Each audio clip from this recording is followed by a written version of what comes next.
Hello and welcome back to Women's Football Talk, the YouTube channel that brings you all the latest news and stories from around the world of football. And it is the return of club action this weekend after the final international break of the season has taken place. And it is good to be back to club football as we head towards the final games of 2021 before having the little winter break, and get ready for a New Year's worth of action. However, it is not all good news for Lyon, who have announced that 3 players will be missing out of action, with Katerina Macario, Danielle Donk and Damaris Egrula all out with injury. So we'll start off with Macario. The young American is injured and she will be away from action for around 10 days after a grade 2 muscle injury was confirmed by the club. However, it's more bad news though in terms of Van der Donk and Egrula. Van der Donk has been required surgery after a break in the front of her right leg, so she'll be out of action for around 4 months, which is bad news for Lyon and the Netherlands, as if the timescale is right, she should potentially come back maybe late April, early May, just before the end of the season, and obviously just before the Euro, so that's not good news for her. However, with Damaris Egrula, she was injured against Bayern Munich in the Champions League game, and she was also had surgery, and she'll be out of action for somewhere up to 2 to 3 months, so it's not good news there for Lyon in terms of the injury front. Right. We are back in club action this weekend, as we said, and it is the FA Cup final this Sunday here in England. Last year's FA Cup final, that is 2020-2021, obviously got moved back because of all the COVID stuff. So that sees Arsenal take on Chelsea this Sunday. 2 p.m. is kickoff time, that is GMT, so make sure you check your local listings for that, and it should be a really good game. 2 of the best teams in the WSL this season, and I think it's too close to call who I say will win that, but I'm expecting a thrilling encounter the whole way. Right, let's have a look at the fixtures all across Europe this weekend. We'll start off over in Spain. Barcelona play Athletic Bilbao, so it should be a comfortable win there for Barcelona. Obviously top of the group league, unbeaten, scored 68 and only conceded 3. Despite Bilbao having a great season in 4th place, it's going to be a very hard match for them. Elsewhere, Atletico Madrid take on Levante on Sunday.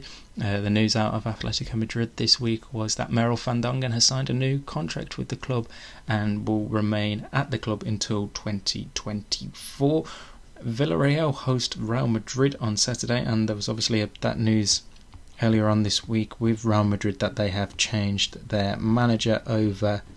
So that is the news there out of Real Madrid. Elsewhere, Alaves take on Valencia, Madrid CFF play Sociedad, Sporting of Huelva play Eibar, Granadilla Tenerife play Rayo Vallecano, and Real Betis take on Sevilla. Over in France, we have the one game today as Montpellier play Paris FC, and then the majority of the games take place tomorrow. Stade Rennes take on Suyo Charente, Guingamp play Saint Etienne, Bordeaux take on Dijon, and ICFF take on Paris Saint-Germain, with Sunday's sole game being Lyon versus Fleury 91. A reminder over in France that Lyon have a 3-point gap over PSG. Over in the Netherlands, we have one game today as Excelsior Barendrecht take on Heerenveen at 6:30. Again, all these kickoff times are GMT, so check your local listings for this.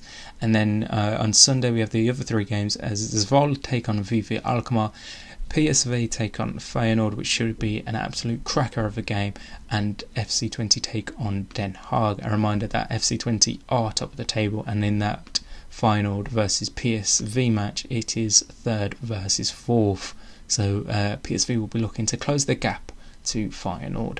Over in Germany, we have one game today in the Bundesliga as Eintracht Frankfurt welcome to Wiener Potsdam. A win for Frankfurt will move them top of the table for the time being before the rest of the games this weekend. One taking place tomorrow on Saturday with Bayern Munich hosting Bayer Leverkusen, a game which can take on 6th, and then the rest of the weekend's games on Sunday see Wolfsburg play Karl Zeiss Jena, SGS Essen take on Freiburg, Hoffenheim play Werder Bremen, and FC Cologne take on Sand. And finally, over in Italy, 3 of the games playing tomorrow and 3 of the games on Sunday. We have Lazio Hellas Verona, Fiorentina versus Pomigliano, and the big game as Sassuolo take on Juventus, first versus second. A win for Sassuolo would put them level on points with Juventus. However, obviously the win for Juventus would extend their lead at the top. And then on Sunday we have Sampdoria versus Roma, Napoli versus Empoli, and the Milan derby as AC Milan take on Inter Milan. Again, that should be an absolute cracking game, 3rd versus 5th there in the Italian League. No WSL action this weekend due to the FA Cup taking place, but we do have Conti Cup action, so make sure you check your team's social media for that. And finally, over in the NWSL, it is officially trade season, as there has been a lot of trades go down this week. We have Washington have sent Tegan McGrady to the San Diego Wave for a 2022 first round pick,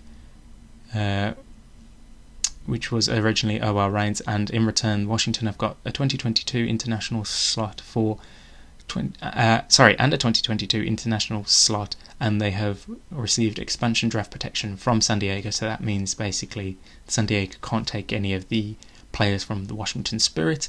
Orlando Pride has sent again to San Diego Jodie Taylor for a 2023 second and third round picks or allocation money pending conditions.